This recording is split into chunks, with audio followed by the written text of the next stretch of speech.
Chapter की शुरुआत में चू कहता है कि जब तुम समझदार होगी तब सब कुछ होगा और वापस चलने के लिए कहता है। फेंग याओ पूछती है कि तुम्हारे आगे का क्या प्लान है। चू कहता है कि मेरे पास कोई प्लान नहीं है, तो मैं क्लोज कल्टीवेशन करने जाऊंगा। उसके बाद चू 20 दिन तक कल्टीवेशन करता है और उसके बाद बाहर आता है और सोच रहा था कि मुझे कल्टीवेशन करने के लिए कुछ और स्पिरिचुअल क्रिस्टल चाहिए। मैं 3 यून सिटी जाऊं कुछ मॉन्स्टरों को मारने के लिए, तो मैं दिन में भी स्पिरिचुअल क्रिस्टल बना सकता हूँ। तब वहाँ कोई आकर कहता है कि होलिसन यूनेक्सू पीक मास्टर 3 दिन पहले आई है। चू सोचता है कि मास्टर वापिस आ गई। मेड कहती है आप क्लोज कल्टीवेशन कर रहे थे तो मैंने आपको परेशान नहीं किया। चू हाँ कहता है और उसके बाद वापिस अंदर चला जाता है तो मास्टर वहाँ पीछे से आ जाती है। चू कहता है तुम यहाँ हो, तुम्हें वापिस नहीं आना था। मास्टर कहती है क्यों नहीं, तुम्हें डर है मैं तुम्हें कहीं मार न दूं। चू मास्टर की तरफ देखकर सोचता है कि यह अभी भी खूबसूरत है और कहता है मैं कुछ नहीं करूँगा अगर तुम्हें मुझे मारना ही है तो।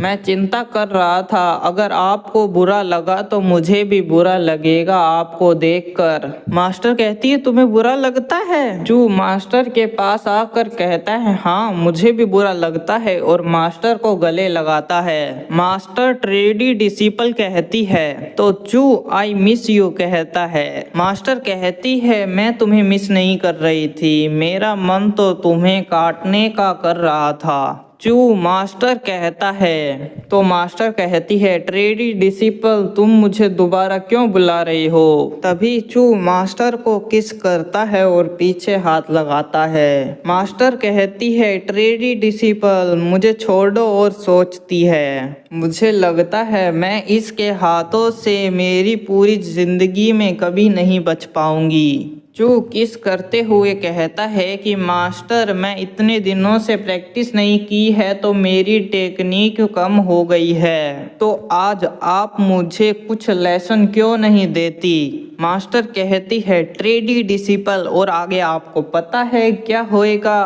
पर यह चीजें मिस लू ऊपर से छुप कर देख रही थी और सोचती है लिटिल चू में स्किल तो है, इसने अपने मास्टर को कुछ ही शब्दों में मना लिया।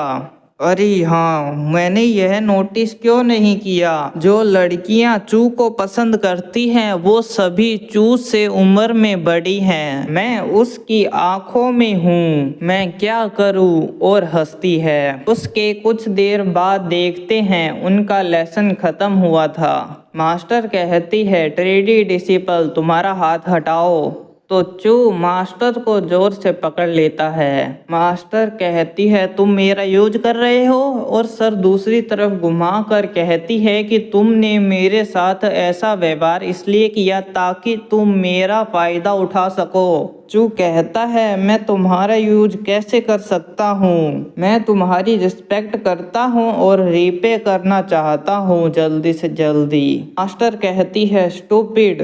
मिस लू यह सब देखकर कहती है कि यह बुरा नहीं है लड़कियों के साथ, अब जाने का टाइम हो गया है। उसके कुछ देर बाद चू को टी डालते हुए देखते हैं और कहता है मास्टर तुम्हारी कल्टीवेशन बढ़ गई है, पर आपने 5th स्टेज पर अभी तक ब्रेक थ्रू नहीं किया है, कहीं यह तो नहीं आप मुझे मिस कर रही थी तो आप यहाँ आ गई।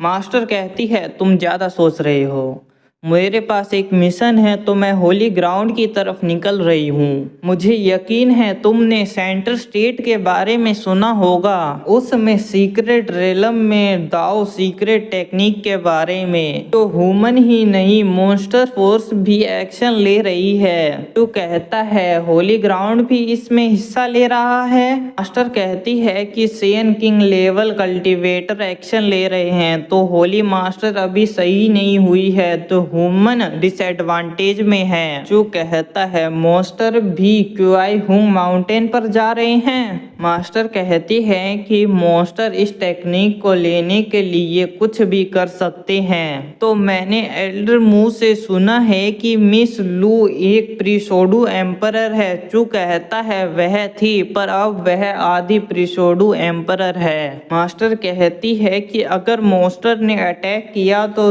तुम उसे मना सकते हो हमारी मदद करने के लिए। और सोचती है मैं मदद मांगना तो नहीं चाहती हूँ, पर ह्यूमन काइंड की सेफ्टी के लिए अगर प्रीसोडु एम्परर मदद करे तो बहुत सी प्रॉब्लम सॉल्व हो जाएंगी। इसी के साथ हमारा ये चैप्टर यहीं पे ख़त्म होता है।